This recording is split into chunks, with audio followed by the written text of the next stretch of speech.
What's up, guys? Patrick here from Golf on CBS with the Farmers Insurance Open defending champion, Harris English. Harris, thanks for taking the time to speak to us today. I know we spoke like right before the holidays there at Sea Island, so I'm curious, how'd the offseason treat you? Anything specific you worked on heading into the new year? It was great. It was I took a good bit of time off. Hadn't had that in a while. It was good to put the clubs away for a little bit. Spent some time with the family, go to some football games, went to some Jags games, went to some Georgia games. So did a lot of things that I like to do when I'm not playing golf. So it was a great off season. I played the RSM, played the Hero. It's kind of warm-up tournaments for this West Coast swing, and looking forward to really kicking off the season here in high gear, starting here at Torrey.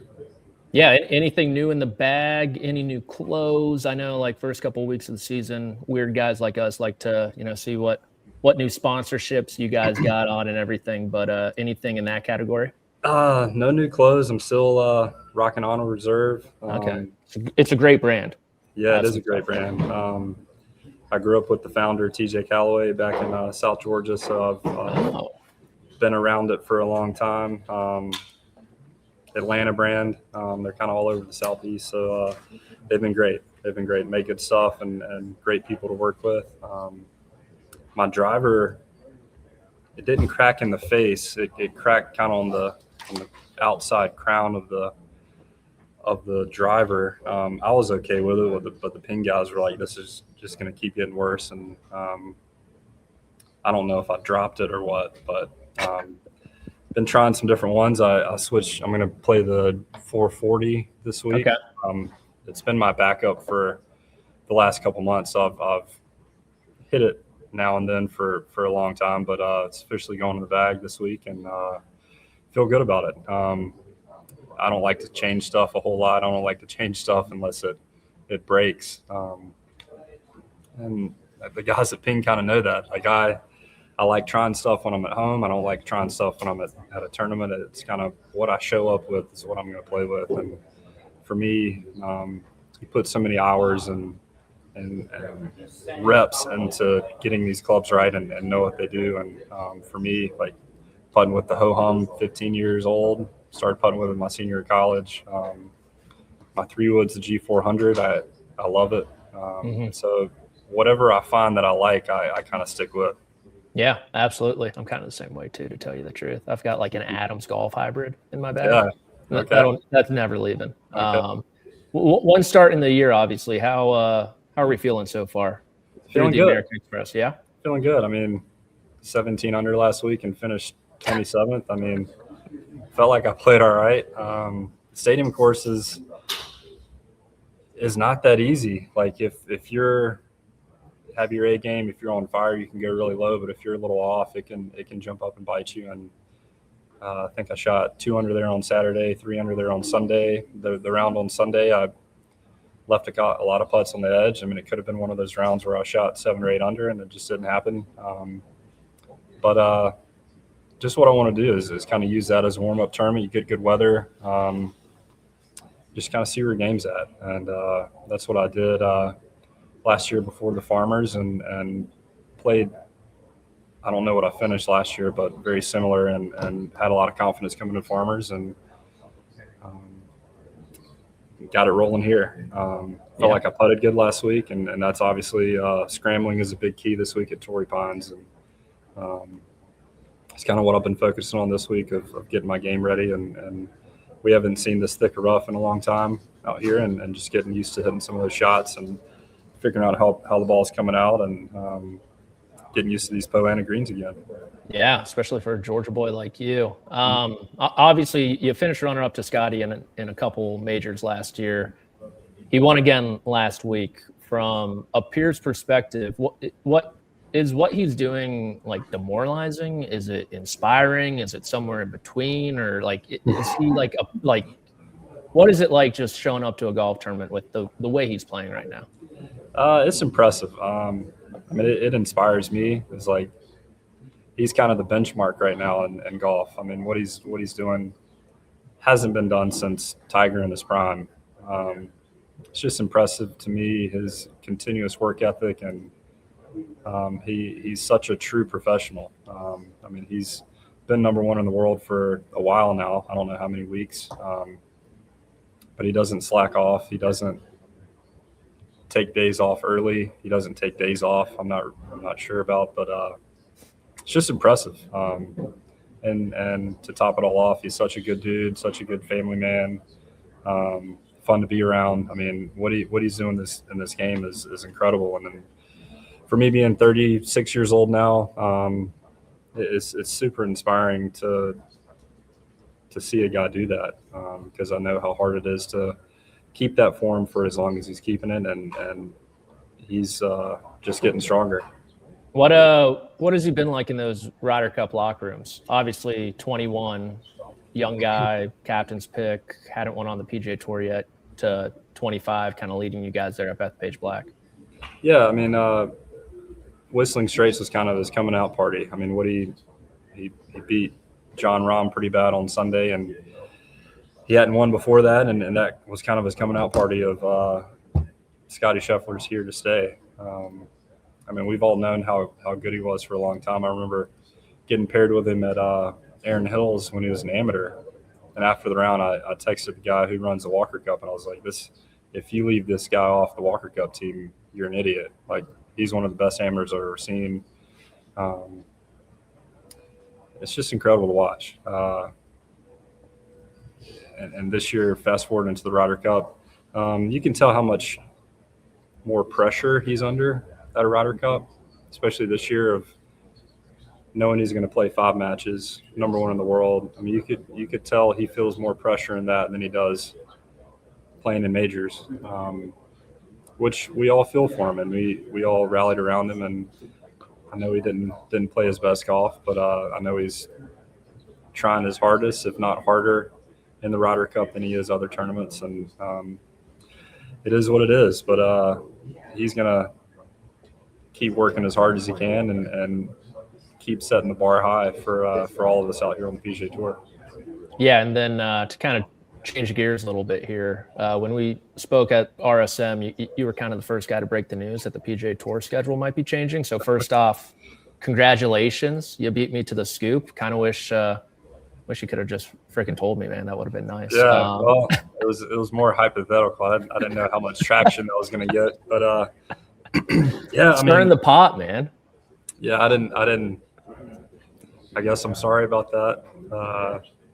How we feel about it? You know, obviously a lot of rumors flying around. Feels like you might get something come Players Championship week. But what are your thoughts on it? Yeah, a lot of rumors. I don't think anything's solidified right now.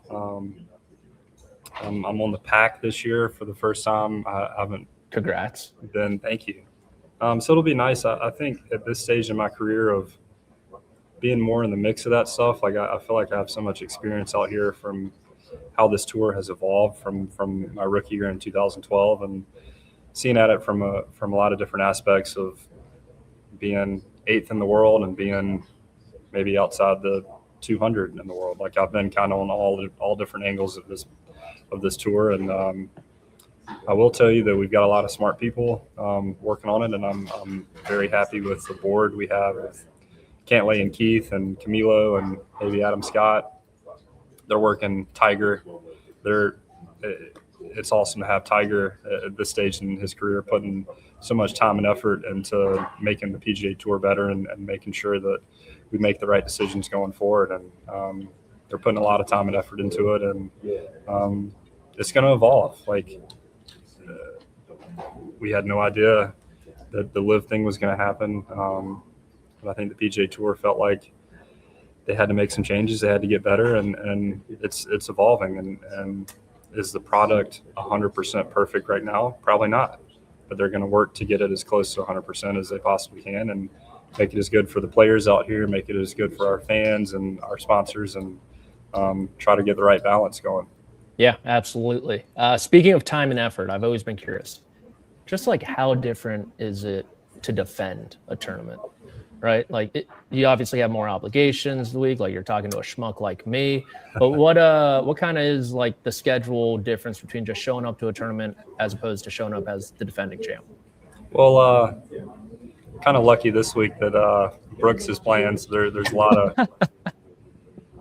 of storylines elsewhere. But yeah, I mean, this is my 5th time doing it.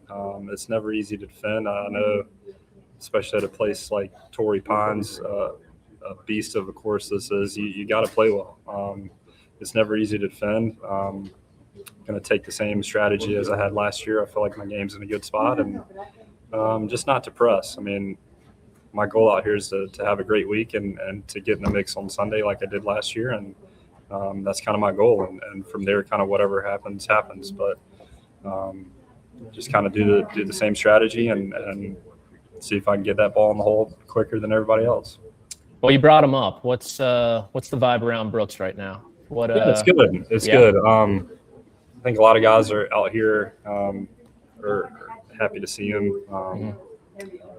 Brooks is a super competitive guy, and I don't think he was very fulfilled with his time out there on Live. I mean, I haven't talked to him much. I mean, I know Brooks pretty well from our college days. He was a year younger than me at Florida State, and obviously out here on tour. So I'm happy for him. He's going to make the tour a lot stronger, and obviously bringing a lot more eyes and ears this week on Torrey Pines, and we're kind of grateful for that. Of like the broadcast being on ESPN the first couple of days, like that's pretty cool. So we'll see. But a lot of, I mean, I'm now one of the older guys. Like a lot of guys out here that are younger have probably never seen Brooks or met Brooks or played with Brooks. So they might have a little bit different opinion. But I think all wounds heal at some point, and it might take some time. But from what I can tell, he's been welcome back. Is that do you think Patrick Reed might get the same welcome back? Obviously, a bit of a different personality. I just saw the news when I was working out in the trailer this morning. Again, I've known Patrick for a long time, even before Brooks. We played a lot of junior golf together, and obviously his time at Georgia and playing a lot with him on tour. And he's one of the most competitive people I know. He's a gamer. And again, kind of the same thing. Like maybe he wasn't fulfilled playing the Live Tour, and knows he's got a lot of kind of ammo in the tank for playing in some big tournaments. Obviously, he rises to the challenge, won majors, played well at Ryder Cups, won out here at Torrey Pines. So he's going to add a lot of value to the tour, and for him to play the DP World Tour this year and kind of go through that pathway, if he finishes top 10, he will have earned his place back here on tour. Yeah, Georgia boys at Torrey Pines. Who would have thunk it, right? We'll get you out on this one. Are you a goal setter? Are you more of a guy who believes just good golf is going to take care of things? Are you setting mini goals from week to week, or where are we at with that heading into 2026 in the season as a whole? Yeah, I don't set a ton of goals, but it's definitely season-long goals, and kind of set it pretty high, like tour championship. Making a tour championship is very difficult, and that's a season long of really good play. I definitely want to win a major this year. I was really close last year, losing to Scottie twice. But I'd love to knock one of those off. I would say I'm kind of in the peak of my career, but I know I've got a lot of good golf ahead of me. But I'm not on the decline, but I'm kind of at the peak of my game right now, and I know kind of time is running out. So I've put more time, put more effort into playing well at majors, and really setting up my schedule around how I can perform my best at majors. And I feel like my game is pretty set up to compete and do well at majors, like I've shown the last probably 4 or 5 years. And I would love to play for Captain Snedeker in the President's Cup. I love playing team golf. Played 2 Ryder Cups so far. I haven't played a President's Cup, so would love to be on that team and get back in the mix for that. Yeah, absolutely. And I'm holding it to you to make the team in 27 as well. You know, yeah, Ireland would be awesome. I got you there in Ireland, so yeah. I know you're still peaking. I'm with you, man. But I think that's all we got for you. That's all the time we have. Knock 'em dead this week in defense. Would love to see you go back to back. I appreciate it. I appreciate it. No, it's going to be a challenge, but I'm up for it. Awesome. Take it easy, man.